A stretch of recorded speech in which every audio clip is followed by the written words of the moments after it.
प्रमद बर' सारनि अबस्थाया दा अमा बेगें गोदोनायाव थाबथानाय बायदि जाबाय आरोखि ना आं बिराद गोजोननाय मोनदों दिनैनि बे मास रेलि गसाइगाव डिस्ट्रिक्ट BPFनि मास रेलियाव फैनानै गसाइगाव डिस्ट्रिक्ट BPFआव वेलकाम खालामदों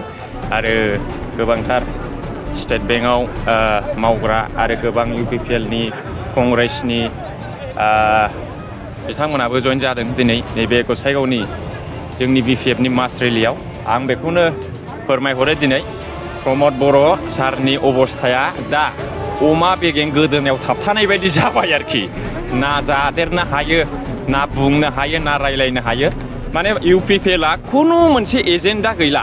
रायजो राजानाव मा होननानै भट बिबावनो जेबो बिसिना एजेन्डा मथ' गैला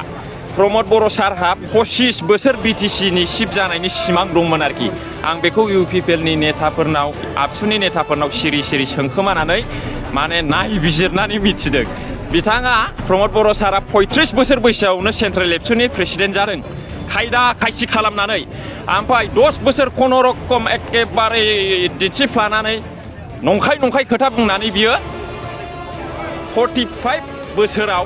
बियो माने BTCनि चिफ जादों आरोखि BTR एकर्ड खालामफ्लानानै बुरखायनानै आबसुखौ थगायनानै आबसुनि नेताफोरखौ बुरखायनानै बियो बड'फानि सिमां जे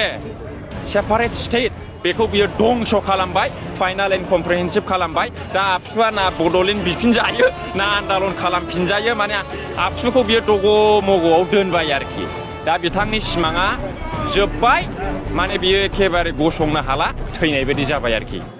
नोंथांनावहाय माखासे इउटुबारफोरा दाखालिनि स्टेटमेन्टआवहाय गोबां